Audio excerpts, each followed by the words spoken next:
Would I be the a-hole for refusing to raise my brother's kids? When I, female 20, was 6, my parents died.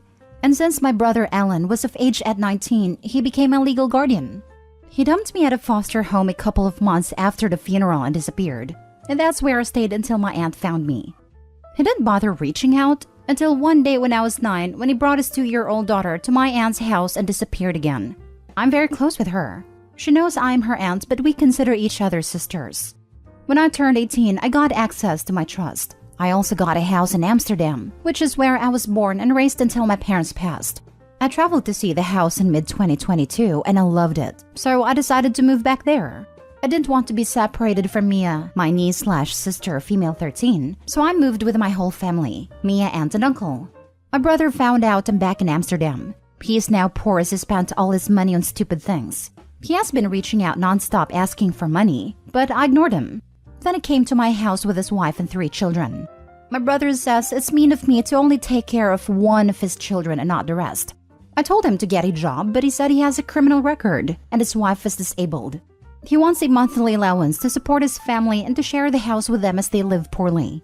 The truth is, I feel nothing for him. He is not my family. Me and my aunt and uncle are. Yesterday I was out, and my aunt called saying he left his kids outside our house. I don't want them in my house nor my life. I feel nothing for them. Mia is also very uncomfortable with them in the house and says she doesn't want to have to help raise them, and she doesn't consider them siblings. My conscience won't let me abandon them at a foster home like my brother did to me. But my aunt and uncle are now retired and very old, 63 and 64, and aren't able to run after them as they are young kids, 9, 7, and 4. And I also don't want to put my life on hold to raise strangers. The police are looking for my brother and his wife, but if they don't find them, I will look for a nice facility to take them in. I have tried to find it in me to raise them, but I just can't. I cannot imagine putting my life on hold to stay home and play mother with them. Mia doesn't want them in her life either. I've retired my aunt and uncle and they spend their days feeding ducks in the park, and it is unfair to them to raise more kids that aren't their own. I've discussed this with my 3 cousins, kids to my aunt and uncle. 2 of them say I have no duty to these kids and my feelings are valid. But one says I'm an a-hole here as it's my duty to step up and raise them, the same way her parents did. So would I be the a-hole if I refused to raise them? Now for the top comments.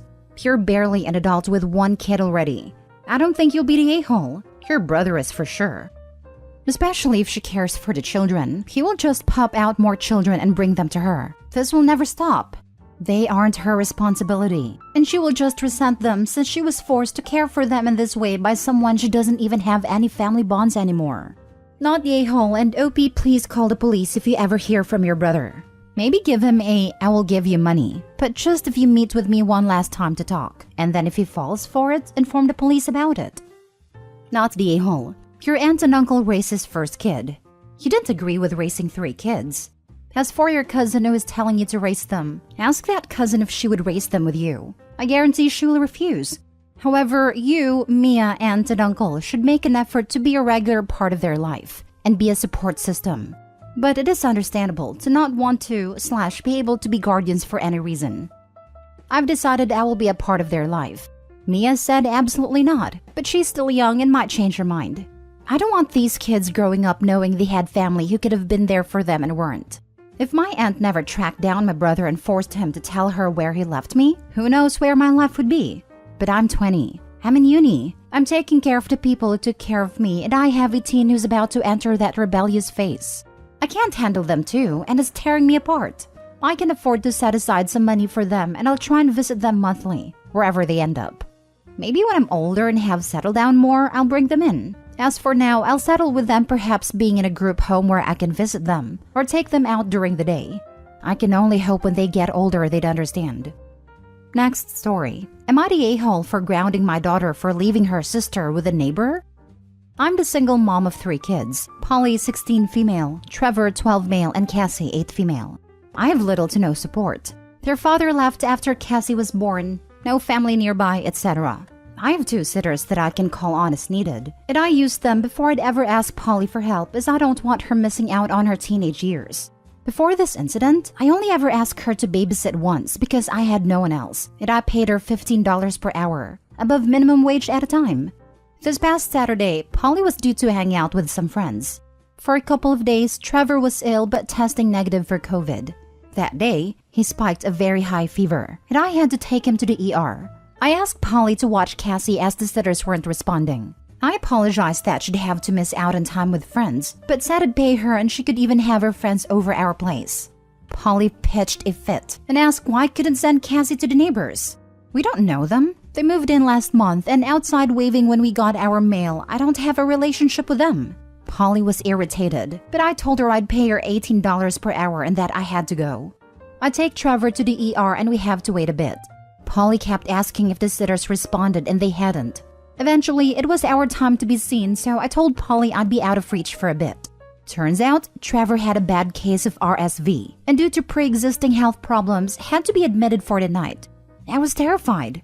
When I called Polly to update her, I heard people talking in the background and said, "Oh, you had your friends come over?" She told me no. She dropped Cassie at the neighbors and went out. I was furious. I told her to go home and get her sister. I then asked for the neighbor's number. She didn't even ask for it. Which I get teenage logic, but still. At first, Polly refused until I told her she was grounded. I made her FaceTime me when she got home to show that Cassie was with her. Eventually, my mom was able to make a 2-hour drive down to stay with the girls, but I told her not to let Polly leave the house. The next day, Trevor and I were able to go home. I lectured Polly about what she did and grounded her for 2 weeks. She got mad at me and said that I can't expect her to drop her plans. I point out I never do, but this was an emergency, and her brother was sick. She told me that's not her problem. She's also mad because I won't pay her. I apologized profusely to the neighbor who said it was okay, and that he would have called me, but Polly didn't leave my number either. Polly said I overreacted. Am I the a-hole? Not the a-hole. Let's get this out of the way. There are a lot of posts on here about forcing teenagers to babysit, and this is most definitely not one of those. This was an extreme situation, emergency even. Polly acted amazingly selfish and irresponsible. She left a young child with strangers and exposed them to an unknown illness as an added bonus. Also, considering how the folks around her were sick, it should be common courtesy/sense to not want to expose her friends as well. She's old enough to fully comprehend how terrible and dangerous her actions were, but instead doubled down on being petulant. Not my kid, but Polly earned a hefty punishment and consequences. She probably did expose them to an unknown illness which later revealed to be RSV. As someone who was a healthy mid-20s adult, got RSV last year and ended up in the hospital overnight, she put that family at risk. RSV/COVID/other illnesses are highly infectious. Not only did she abandon her little sister in an emergency situation, but she could have landed someone else in the hospital. Not the a-hole, and honestly, I'd never be able to trust Polly again. RSV can kill a kid, so God forbid something happened to your son. I don't know how I'll ever be able to trust her again. I never ask her to babysit as it is, but certainly won't ever again. Which unfortunately means she wins by acting horribly. Not necessarily. OP, whenever you need a babysitter, have your oldest stay at home too. That should make it clear that teens who do kids off with strangers aren't old enough to be trusted alone. Not the a-hole. Next story. Am I the a-hole for giving my step-niece's gift to my niece? My brother remarried a few months ago. His new wife has a daughter, Sarah, who is around the same age as his daughter, Alina. My sister-in-law doesn't have a good job, so Sarah had a pretty tough life. Her birthday was about a week ago, so I decided to buy a laptop for her. I know she needs one for school, and they can't afford one. I explained to Alina that I'm giving Sarah a better gift, not because I love her more, but because Alina has everything she needs and Sarah doesn't. And she understood. At Sarah's birthday, I gave her my gift and she seemed very happy. However, I heard her bragging to Alina, telling her I don't love her. Alina kept telling her to shut up, but she kept going and I was furious.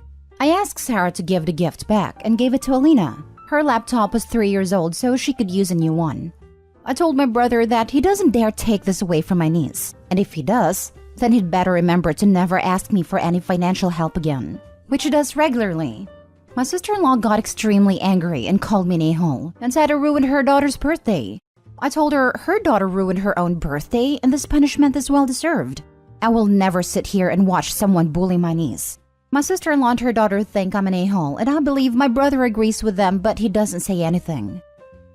Tough one. I think I'm going against the grain here by the looks of it. I think this probably was effective as far as teaching Sarah not to bully someone in front of a gift giver. But this whole situation is likely going to have caused even more resentment from Sarah towards Alina. I'm not sure that you'll have done either girl any favors as far as their relationship goes in the long run. You went out of your way to provide a very generous and thoughtful gift. You spoke with Alina and saw how understanding she was about the differences and need between herself and Sarah. It doesn't sound like, and to correct me, that Sarah's parents were stepping in to mediate the situation.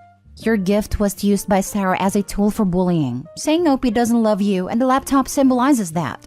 I think others are right that it was technically wrong to try to retract a gift that had been given, but seeing as that gift was being used to bully someone who you presumably feel protective over, I struggle to fault you for it. There were probably better solutions, but in the heat of the moment, you've removed the catalyst for bullying essentially. Perhaps it would have been better to keep hold of the laptop, rather than re-gift it in front of Sarah though.